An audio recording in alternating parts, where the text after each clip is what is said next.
Good morning students, welcome to the video lecture series of effective technical communication. We have started chapter number 1 and we have completed 2 topics till now, which was the first topic. First of all, we studied about what is communication, what is the basic fundamental of communication. We also studied about the communication process with the help of communication block diagram. Okay, then after we studied about the different levels of communication. So basically there are 5 types of levels of communication. The names are extrapersonal, intrapersonal, interpersonal, organizational and mass communication. We also studied all of these levels of communication in detail. Okay. Then after we started non-verbal communication. Now what is the meaning of non-verbal communication? Non-verbal communication is the communication that is not using words. In communication, if we are not using words, but instead of words, if we are using symbols, if we are using signs, then that type of communication is known as non-verbal communication. Then we studied the elements of non-verbal communication. So basically there are 4 types of elements of non-verbal communication. The first one is kinesics. Kinesics is related with the body movements, right? Second is proxemics. It is related with space. Third is paralinguistic, it is related with the voice, and the fourth one is chronamics, and chronamics is related with time. Okay, so these all are the different elements of non-verbal communication. Let us study all of these in detail one by one. Okay, first one is kinesics. See, as you can see in the image, kinesics is totally related with the body language. Okay, the physical movements, the body language, each and everything related with our body while you are communicating will reflect your personality, right? So it's again divided in 5 different parts. Which are that parts? The first one is personal appearance, second one is posture, third is gesture, fourth is facial expression, and the fifth one is eye contact.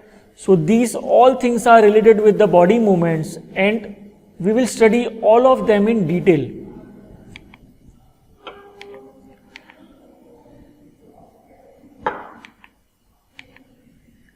Okay, let us start with personal appearance first. See, personal appearance is related with the dressing sense, hairstyle, how you are wearing the clothes. The selection of clothes depend upon the occasion. For example, if you are going anywhere for an interview, then you should be in formal clothes. Okay, your beard should be trimmed or it should be clean shaved. Okay, for girls you should wear executive clothes. So these all things will reflect your personality, right? Is it like that you will wear a Bermuda or a shorts during an interview? No. Okay, so it's very much important that you have to well dressed while you are going for an interview. Okay, it will reflect your personality, and if you will look confident, then you will be easily getting a good job or a good deal. So for better communication skills, for better presentation skills, you should be well dressed. So okay, next one is posture. See, posture is related with the how you are standing or holding yourself while you are walking or standing, or you are delivering lecture, or you are talking with someone. Okay, so your body posture also indicates the communication, also indicates your personality. It will reflect your personality. If you are standing straight, then you will look more confident. If your shoulders are fallen, right, so it will show lack of interest or lack of confidence. So again, your body posture will also play an important role while you are communicating with someone, right? Next is gesture. Okay, what is gesture? Gesture is related with your hand movements. Okay, gesture is related with your hand movements, like hand movements, then head movements, then face. See, as we have already studied, while you are talking, if you are using more of your hands, if your hands are used more, then it will look more confident. So using Proper gestures while communicating will again show a higher confidence while you are speaking with someone. Okay. There are many hand gestures, and with the help of hand gestures we can also explain the another person that what we are trying to say. Okay, for example, if I am going in an hospital and someone is showing like this, so what is the meaning of this? This means you have to keep silence. Okay, while you are playing a cricket match and the audience is doing, so what does it indicate? Well done, good luck. Okay, V stands for victory, this stands for well done, right? So each and every gesture of the hand will indicate something. Okay. See, one more thing, if you are not using the gestures properly, if any awkward gesture is there, then it will again lessen the effectiveness of the information that you are going to convey. Like for example, if you are going in an interview and you are continuously moving your pen, okay, continuously playing with your pen while talking, so this will again show your anxiety, right? So the hand gestures and the head movements and the face movements also play an important role in communication, right?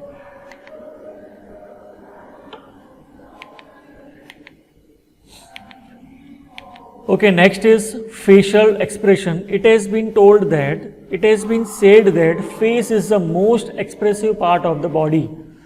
See, if you are not speaking anything, but by listening something or by reading something, your expression have changed, your face expression changes, right? So that will again show that will again communicate something.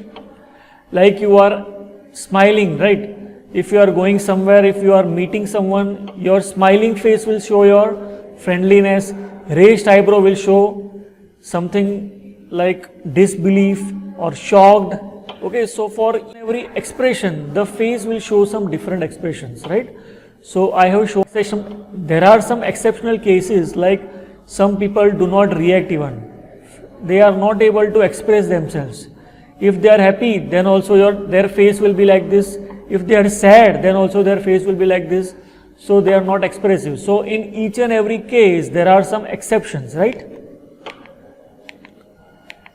And the next one is eye contact. See, it has been said that while you are communicating with someone, try to maintain eye-to-eye contact. If you will maintain eye contact while communicating, it will show your effectiveness in the communication. Like for example, eye contacts are also of different types. For example, I am delivering a lecture. Okay, I am delivering a lecture. I am busy in delivering a lecture in the classroom, and two students are talking between themselves. They are not looking at me, but while they will be looking at me, and if I am staring at them, continuously I am staring at them for 10 to 15 seconds, what does it indicate? It will indicate that the speaker is trying to say them that look here, pay attention here, right? So instead of speaking anything, I am saying them with the help of my eyes, right? So eyes are also expressive.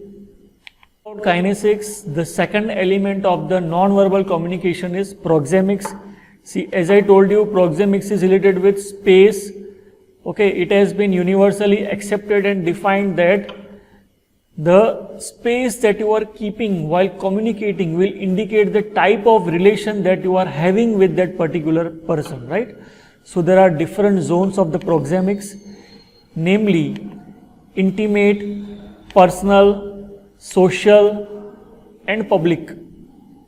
On the basis of the space, we can identify that which type of relation is there. Okay. So let us study one by one.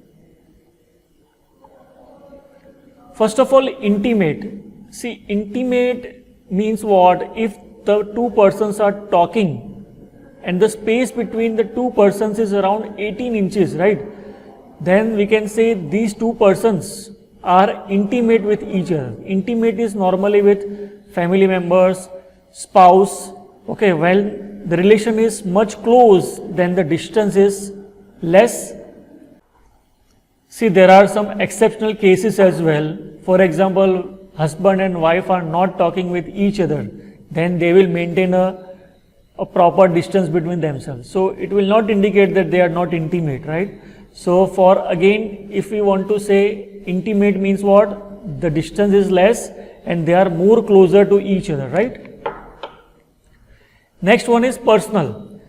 See this zone stretches from 18 inches to 4 feet. While you are maintaining a distance of 4 feet, then we can say the relation is personal. See, this type of relation is between colleagues and friends. Okay. Next is social. Okay, while you will communicate with your boss, you will communicate with your HOD, then social distance has to be kept. Okay, social distance is the social distance is around 4 to 15 feet, and this is more professional than personal, right? Then comes the public. See, public is basically when you are keeping a distance of around 12 to 40 feet, then we can say the communication is one type of public communication. Why public communication? Because the distance is more, the persons are not close to each other. For example, any minister is giving speech, then the distance between the minister and the another persons will be more. So on the basis of the distance that is kept, we can define the proxemics. So this was about kinesics and proxemics. In the next lecture, we are going to study the paralinguistic and chronemics in detail. Till then, have a good day. Bye-bye.